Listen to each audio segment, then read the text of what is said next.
In the heart of the Third Reich, a terrifying program was born. Secret clinics hidden from the world. They were called Lebensborn. Here, SS officers and carefully chosen women came together. Their goal? To create the Nazi ideal, pure Aryan children. This was no ordinary project.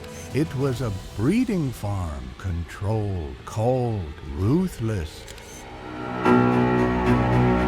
A tranquil garden. A mother cradles her baby in a sunlit room. But just outside, uniformed guards stand watch. This is not a hospital. This is not a home. This is Lebensborn, the Nazi regime's darkest experiment in human breeding. Launched in 1935 by Heinrich Himmler's SS, Lebensborn was designed to engineer a master race. Only the racially pure were allowed to give birth here. Mothers were chosen, not for love or health, but for their bloodlines. And when there weren't enough, Aryan-looking children were stolen from occupied countries to fill the ranks. Behind closed doors, smiling nurses hid a brutal truth: forced pregnancies, erased identities, and generations raised in lies. For decades, these stories were locked away in classified archives. Survivors were silenced. The world looked away. But now, the files are open. The testimonies are raw. And the truth is more disturbing than fiction.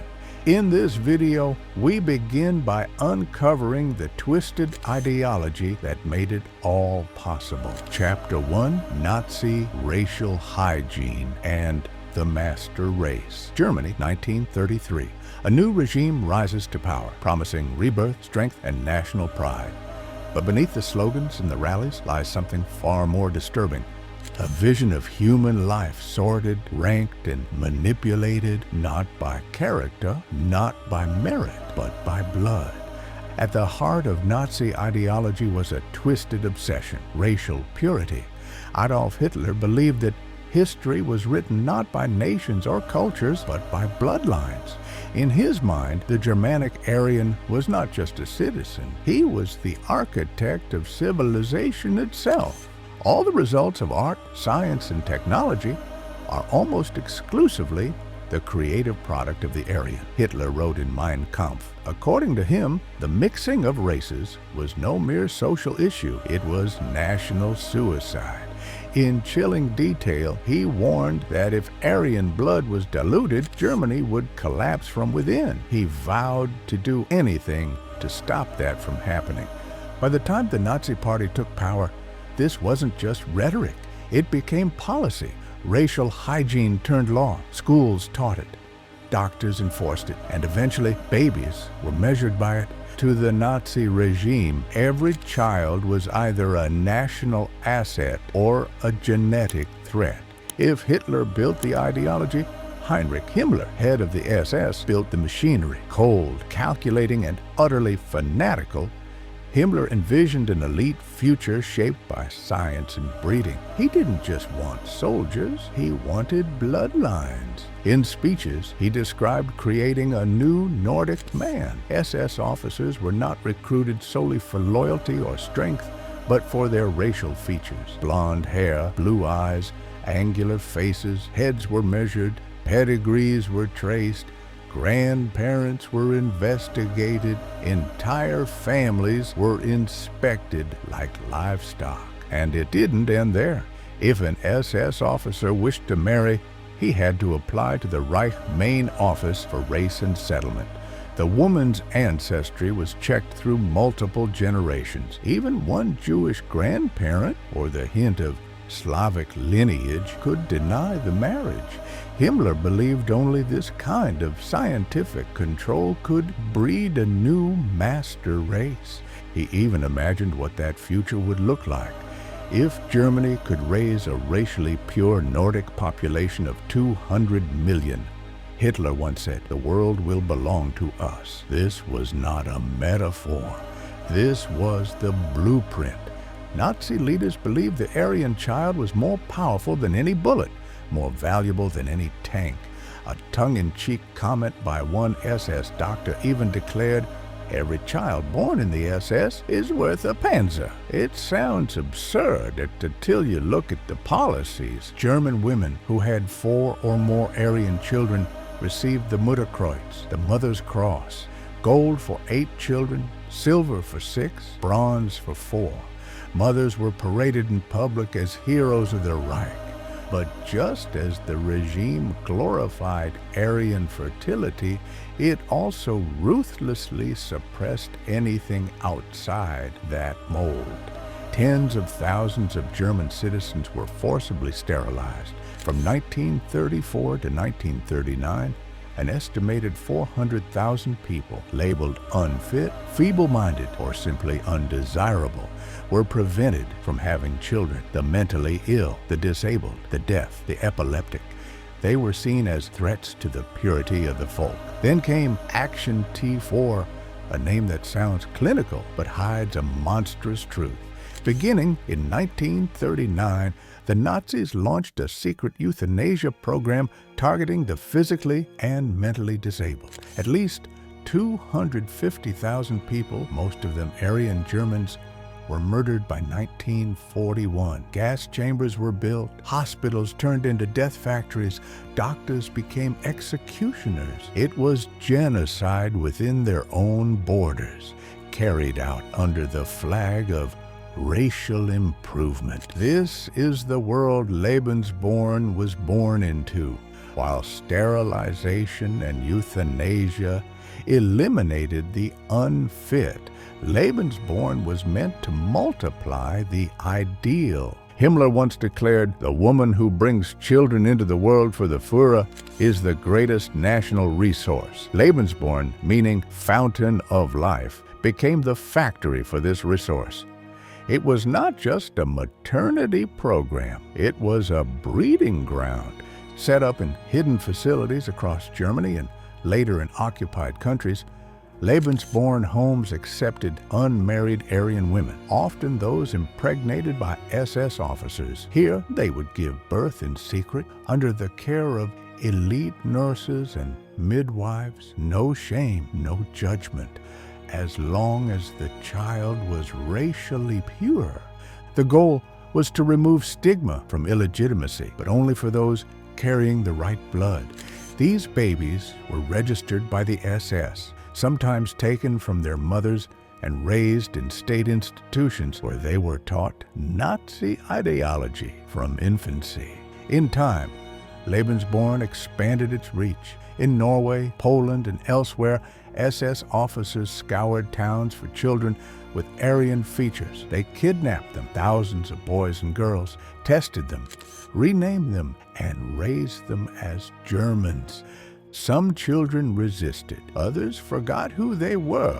All were used. The Nazis did not invent eugenics, but they perfected its cruelty. In the early 20th century, pseudo-scientific breeding ideas were common. In the United States, leading academics like Charles Davenport and Harry Laughlin promoted theories of genetic fitness. Sterilization laws existed in over 30 U.S. states. In 1927, the U.S. Supreme Court ruled in Buck-Bartels-Bell that forced sterilization of the unfit was constitutional. Justice Oliver Wendell Holmes famously wrote, "3 generations of imbeciles are enough." The Nazis admired this. They translated American eugenic texts. They cited U.S. sterilization laws to justify their own. In fact, Nazi officials once claimed that Germany was simply taking ideas the West had proven and applying them more boldly. But the scale, speed, and sheer brutality of the Nazi system dwarfed anything seen before. They didn't just sterilize or isolate. They built an empire around race, schools, courts, medicine, marriage, housing.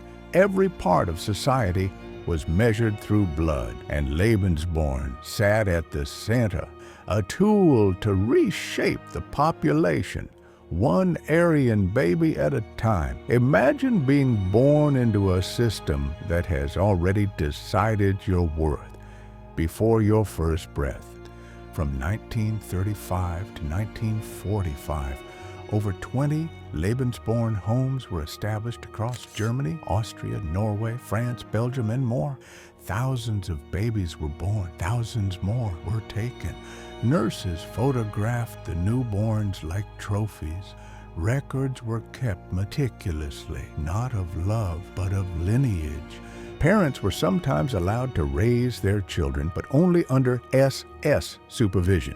Others were sent to SS boarding schools. Some disappeared into the foster system, renamed and rebranded as products of the Reich. And through it all, propaganda showed smiling mothers, healthy children, white cribs, and blooming gardens.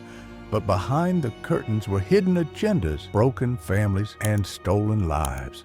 By the end of the war, the Lebensborn Program collapsed, but its consequences did not. Many Lebensborn children grew up without ever knowing their origins. Some discovered as adults that their identities had been falsified. Others were rejected by society for their Nazi ties, even though they had no choice in the matter. Survivors speak today of confusion, isolation, and loss. Documents were destroyed in the final days of the war. SS files were burned. Testimonies were silenced, but not all. Some records survived. And in recent years, survivors have come forward, piecing together a puzzle they never asked to be part of. And so it begins. This is the world that gave birth to Lebensborn, a society that turned science into ideology, ideology into policy, and policy into a nightmare. A regime that measured life by racial arithmetic and saw children not as people, but as instruments of conquest. As we dig deeper, we will uncover what happened inside those maternity homes, who the mothers were, what happened to the stolen children, and how a program built in silence finally came to light decades later. The truth is buried in files, in memories, in DNA. And in the next chapter, we open the doors to the homes where the Reich believed a new race was being born. Chapter 2, the Lebensborn Program emerges in December 1935. In a quiet decree shielded from the public eye, Heinrich Himmler launched one of the most chilling social experiments of the Nazi regime. It was called Lebensborn A5, the Fountain of Life. Officially, it sounded almost charitable, a program to support the birth and upbringing of racially valuable children. In reality, it was the Nazi blueprint for state-sponsored breeding, and it would reshape the lives of thousands of women and children. The brochures looked innocent enough. They promised help for mothers, private maternity homes, prenatal care, nutrition, financial stipends, and adoption services, all at no cost. But the fine print carried a darker truth. These benefits were not for everyone.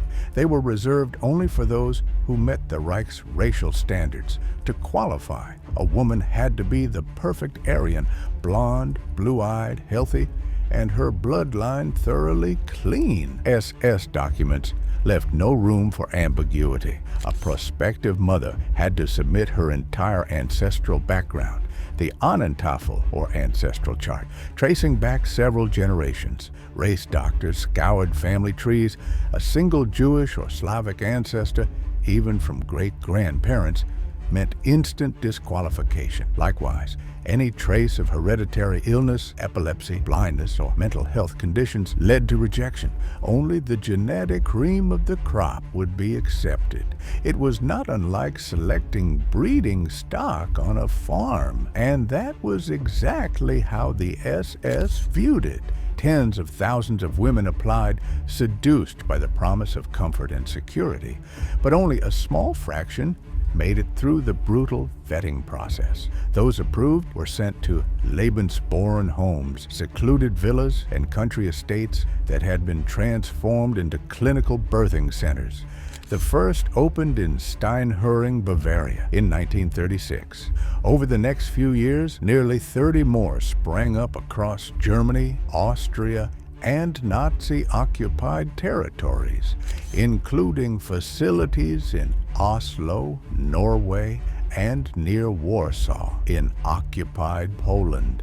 To outsiders, These homes looked peaceful, even luxurious. Nazi propaganda depicted them as tranquil sanctuaries for expectant mothers. Photographs staged by SS photographers showed neat gardens, white linens, and nurses in crisp uniforms. But the reality was far more controlled and far more secretive. Each Lebensborn facility was isolated, surrounded by hedges, forests, or fences. The locations were hidden from view. SS guards monitored the entrances. Locals living nearby often had no idea what these buildings were used for. The mothers inside were not allowed to come and go freely. The entire experience was shaped by surveillance and silence. Anonymity was a key selling point. The Nazis understood the stigma that unmarried pregnancy carried in traditional German society. So Lebensborn offered a way out, as long as the mother fit the racial mold. Women could check in under false names. They could give birth in secrecy, and then they could leave alone. The baby would be taken care of. Taken care of, in this case, meant surrendered to the state. Many unmarried mothers never saw their children again. SS officials claimed the babies were adopted by good German families. In some cases, that was true. In others, the infants were transferred to state-run institutions or SS training homes. The mothers were rarely informed. There were no updates, no rights to reclaim. Once the child entered Lebensborn, they were part of the Reich's future, not the mothers. Even married women were not immune. If the child was born in a Lebensborn home and deemed more suitable for another family, wealthier, more ideologically loyal, the SS could quietly reassign custody. In the Nazi worldview, a child's genetic worth outweighed parental ties. Everything was documented. Each newborn's eye color, head shape, and overall physical appearance were noted. Genetic files were created. Bloodlines were tracked. Every infant was a data point in the Reich's racial ledger. By 1939, Lebensborn was fully operational, but even then, behind closed doors. SS leaders expressed frustration. The numbers were not what they had hoped for. They had imagined a tidal wave of Aryan births. Instead, the flow was a trickle. Estimates vary, but most scholars agree that about 7,000 to 8,000 children were born in Lebensborn homes within Germany by war's end. In Norway, where SS soldiers fathered children with local women, that number may have reached 10,000 to 12,000. Himmler had envisioned a generation. What he got was a fraction. The regime tried everything to boost the numbers. Propaganda targeted SS officers, urging them to father as many children as possible. Internal memos encouraged theaters to show films that subtly endorsed Lebensborn, like Das Leben, Life, a 1938 short film that romanticized motherhood and Aryan birth. SS men were awarded badges and honors for producing Lebensborn children, one for each child, like military decorations. Still, German couples hesitated. Some distrusted the program's secrecy. Others resisted the idea of surrendering a child to the state. And with the war intensifying by the early 1940s, public enthusiasm dwindled even further. By 1941, Nazi leaders faced a reality they had not anticipated. Lebensborn alone would not achieve their dream of racial rebirth. And so the program began to evolve and then mutate. What began as a clinic would soon become a mechanism of mass abduction. Facing battlefield losses and population decline, the SS expanded Lebensborn's mission. They began looking beyond Germany's borders, especially into occupied Eastern Europe. The new plan was horrifying in its simplicity. Find Aryan-looking children, take them, and raise them as Germans. In Poland, Ukraine, Czechoslovakia, SS officers began identifying children with blonde hair, blue eyes, and Nordic features. Some were taken from orphanages, others were ripped directly from their families. They were subjected to racial evaluations, medical exams, anthropological measurements, psychological tests. If they passed, their identities were erased, their names were changed, their languages forbidden. They were adopted by German families or sent to elite boarding homes for indoctrination. The parents, if they survived, were often told nothing. In other cases, they were told their children had died. This was Lebensborn's second phase. No longer just a birthing center, it became a machine for manufacturing Germans by force. The children taken into the program had no idea where they came from. Some forgot entirely. Others grew up sensing that something was wrong, that their names didn't fit, that their memories were out of place. Only after the war did some learn the truth. Many never did. The legacy of Lebensborn is not just about ideology or statistics. It's about shattered families, lost identities, children who grew up in comfort but in silence, raised by strangers in the name of racial destiny. In the next chapter, we follow the heartbreaking path of these stolen children.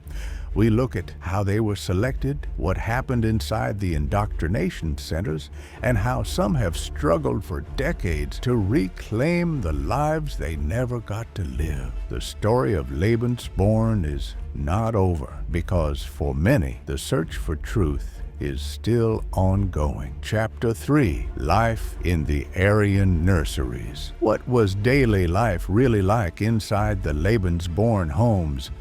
Imagine a quiet country estate surrounded by forests, a grand villa turned into a clinic. To an outsider, it might look peaceful, serene, even idyllic. But behind the hedgerows and guarded gates, these homes were part of one of the most intrusive experiments in human engineering ever devised. A typical day began at dawn. In a spotless dormitory room, an expectant mother was gently roused by an SS nurse. There was no need for an alarm clock. The routine was rigid, precise. She would wake to fresh linen, folded clothes, and sometimes a carefully placed newspaper with stories glorifying the Reich. By 7 a.m., she joined the other mothers in the communal dining hall for breakfast. Porridge, eggs, hot milk, a rich feast, especially during wartime. Meals were hearty, designed to build strong bodies for the next generation of Aryans. Everything was optimized for pregnancy. The right proteins, vitamins, and cod liver oil handed out like candy. Every woman carried a health chart. Each morning, nurses checked her vitals, pulse, blood pressure, fetal position. Her belly was measured, her urine tested. Any deviation from the ideal was noted. The goal wasn't just to support her, it was to ensure the baby inside her met SS expectations. Mid-mornings brought structured activities, light calisthenics, breathing exercises, sometimes lectures, usually from an SS matron, standing stiffly beneath portraits of Hitler and Himmler. These talks praised the sacred mission of the mothers, bearing the future of the Reich. Posters lined the walls with slogans like, "Motherhood is honor," and "Your child serves the fatherland." Afternoons followed a rhythm of control. The mothers were allowed to walk, but only in pairs or small supervised groups through the manicured gardens. A nurse often hovered nearby, correcting posture or discouraging too much chatter. Laughter was permitted, but not too loud. Anxiety was frowned upon. Smiles were expected. Lunch was another well-prepared meal, sometimes featuring fish or stewed meats.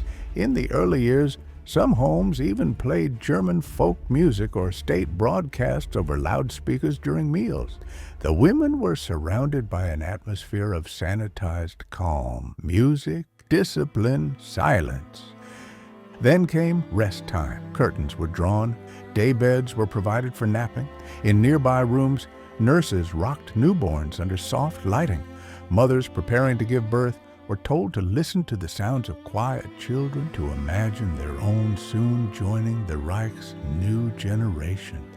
Letters home were monitored, every word read, every envelope opened. If a mother wished to write to her family, it was allowed, but only under supervision, and often her words were changed before mailing.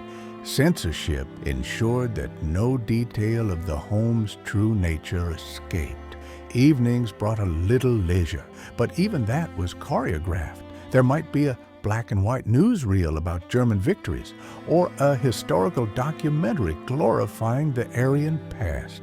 Sometimes the mothers sang folk songs together, seated in neat rows, their voices soft under flickering lanterns. Every day's schedule was posted on a central board: wake-up, meals, checkups, rest, lecture, walk, dinner, lights out. It was a world without spontaneity, without privacy, a regime of warmth wrapped in steel. And yet, by wartime standards, the conditions were luxurious. Outside these walls, cities were starving, bombs were falling, but inside Lebensborn, women ate better than soldiers at the front. They had clean linens, hot baths, and round-the-clock care. One nurse even bragged in a 1942 SS report that Lebensborn mothers gained weight and glowed with vitality. But this comfort came at a price: total surveillance. Guard towers overlooked the homes. Mothers could not leave without written permission from the SS. Even a short visit to a nearby church required an armed escort. If a woman tried to leave without authorization, she could be arrested, and in some cases, never heard from again. Still, all of this was a prelude to the real purpose of the program, the birth. As due dates approached, women were moved to the clinical wing. These were bright, sterile rooms with polished floors and SS-approved medical equipment. Deliveries were overseen by midwives trained in eugenics and occasionally by physicians, particularly in the early years when the regime was still investing heavily in the program. The mothers were treated gently, even pampered during labor. Special diets, massage, heated cloths. But the moment the child emerged, a quiet transformation occurred. The focus shifted entirely to the baby.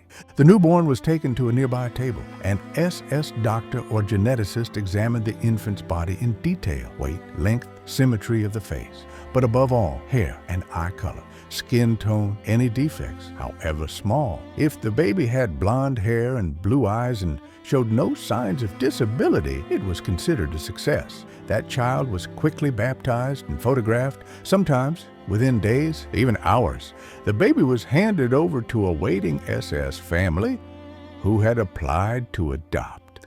The mother was told gently, "Your child will serve the fatherland." She was expected to be proud.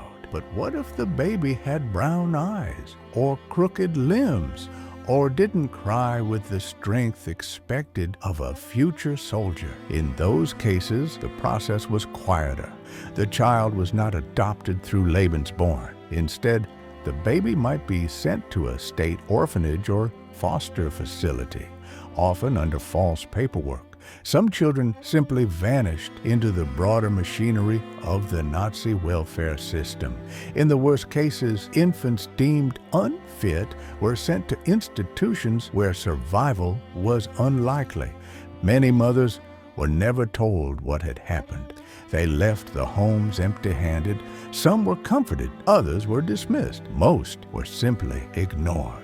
After the war, Allied officers discovered a chilling paper trail.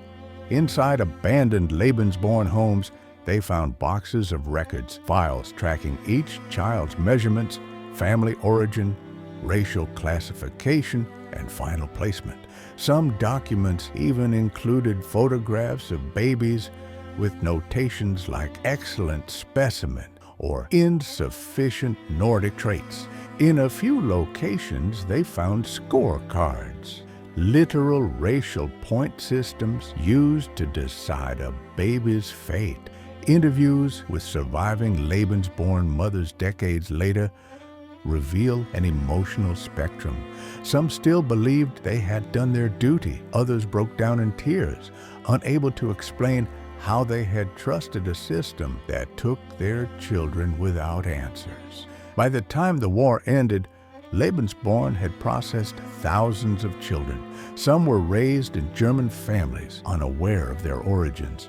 Others died in obscurity. Still others survived, only to spend adulthood piecing together fragments of a life they never chose. And the mothers? Many carried a silence that lasted the rest of their lives.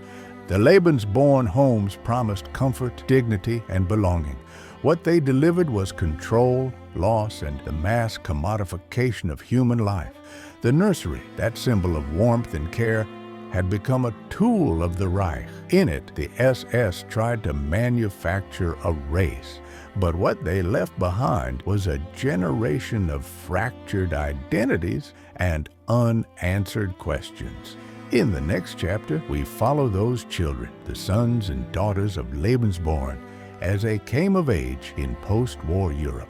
Some never knew the truth, others fought to reclaim it, but all carried the shadow of a name they didn't choose, Lebensborn. Chapter 4, Wartime Radicalization, Kidnapping, and Germanization. World War II transformed the Nazi Lebensborn Program from a secretive effort to increase Aryan births into something far more sinister, an organized system of child abduction.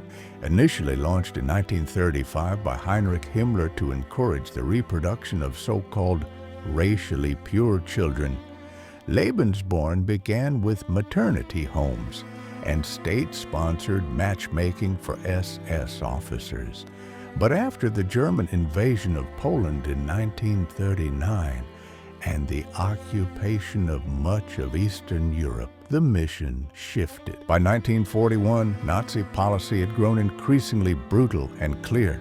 Any child in occupied territories who displayed Aryan features, blonde hair, blue eyes, and certain facial structures was to be taken. SS units and Nazi police battalions spread across the occupied lands with orders to inspect orphanages, schools, and even private homes. Villages were combed through, and families were questioned or threatened.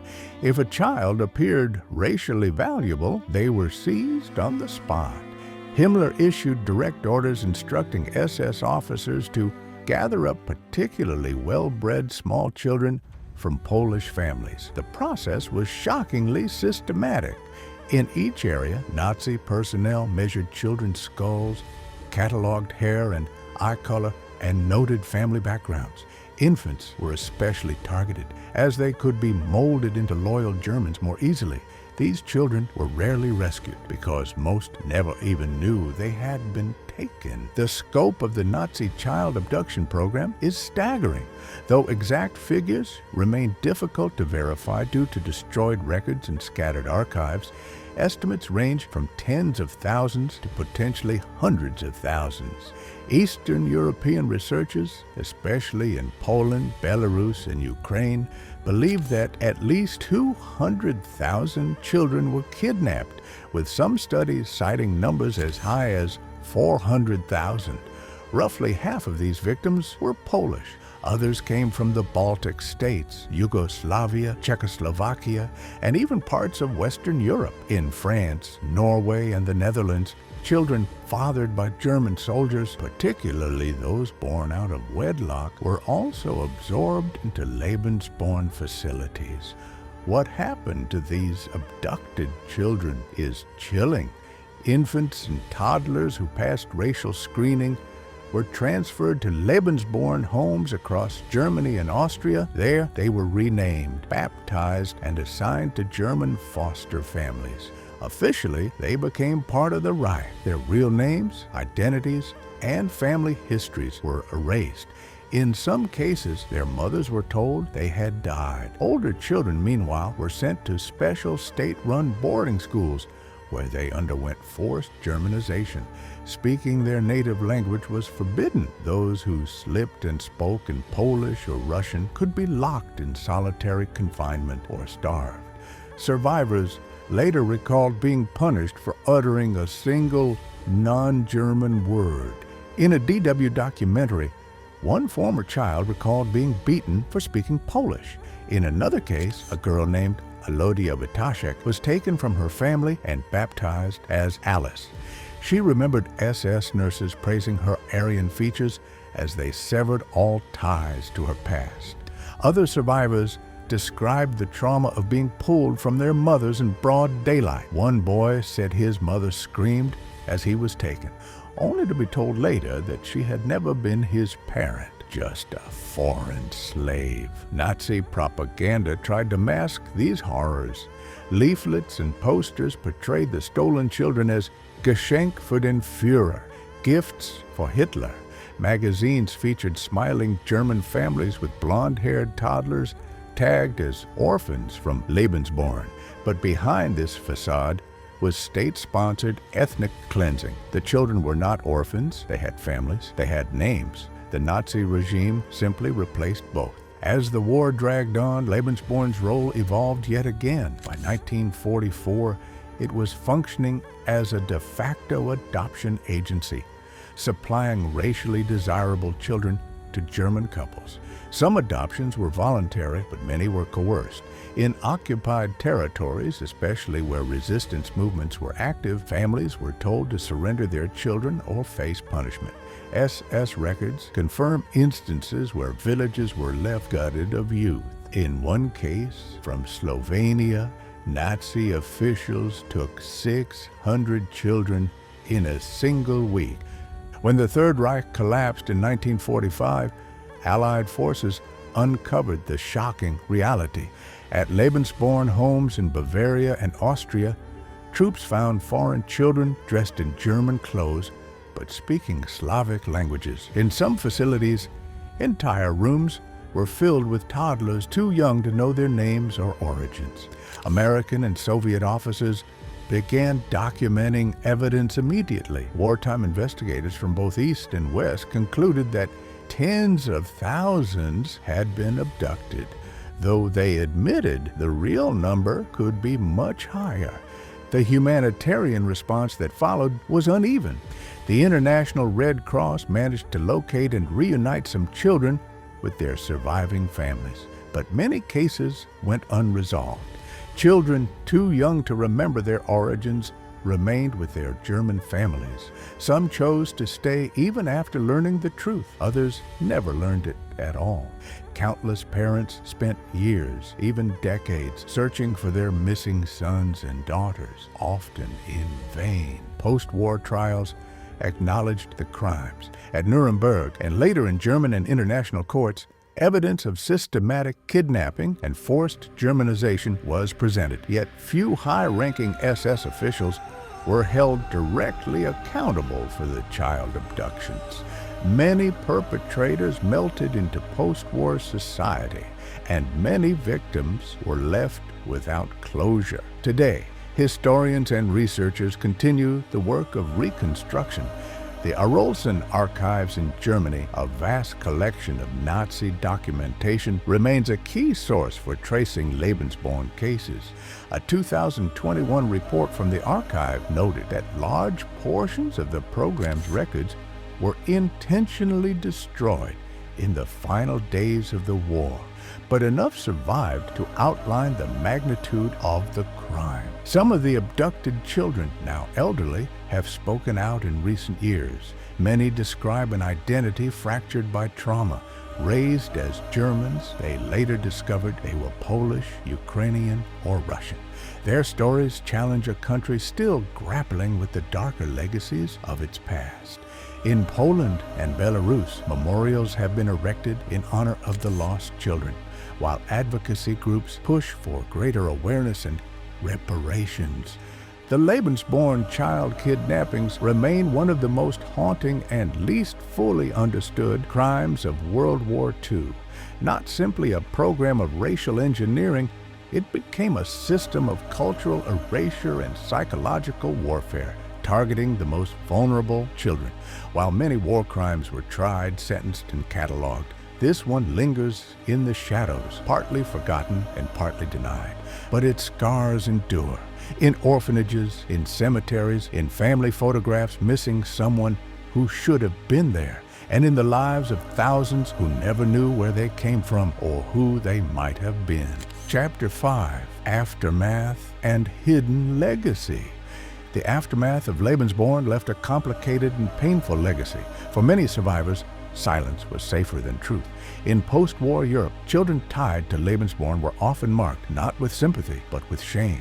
In Norway and Denmark, children fathered by German soldiers and born in Lebensborn homes were labeled Tyskabarn, or German kids. Ostracized by their peers and scorned by society, they were treated as symbols of occupation, not victims of a regime. In Eastern Europe, especially Poland and Russia, the reaction was just as harsh. When children who had been kidnapped and Germanized were returned to their home countries, they were not always welcomed. A DW News report recounts how some repatriated Polish children were accused of being collaborators. Neighbors whispered, teachers scolded, and entire communities viewed them with suspicion. Many didn't even know the truth about their origins until decades later, when a hidden birth certificate or old photograph in a dusty attic revealed the life they never knew. Part of the enduring silence stemmed from the bizarre and often sensational myths that arose after the war. Rumors of Nazi breeding farms, orgies, and sexual exploitation clouded the public's understanding. But historians stress a grimmer, colder reality. Lebensborn was not a brothel. It was a state-run system built on eugenics, surveillance, and bureaucratic cruelty. German historian Dorothee Schmitz-Kuster puts it bluntly. These were not brothels. They were institutions designed to execute Nazi racial policy.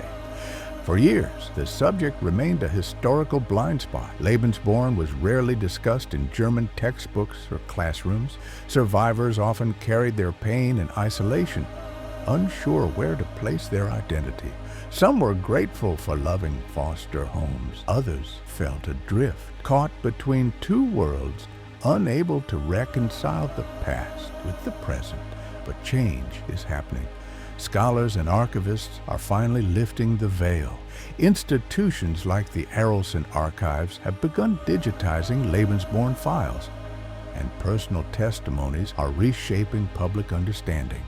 Journalist Schmitz-Kuster's private collection, full of letters, documents, and interviews, has become a vital source for tracing stolen childhoods across Germany, Poland, and Norway. New documentaries and memoirs are also surfacing.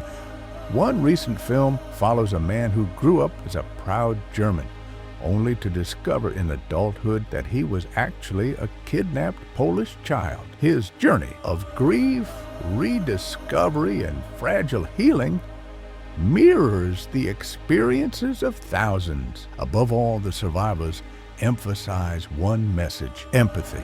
Children cannot be held responsible for the decisions of their parents, many say. They were victims of ideology, not agents of it. They ask only to be seen for what they were: innocents, caught in a system that stole their names, homes, and identities. Thank you for joining us in uncovering one of history's most hidden crimes. If this story moved you, please like, subscribe, and share. Help us keep these lessons alive. Behind every statistic is a stolen life, and behind every number, a name worth remembering. Stay vigilant, stay informed, never forget.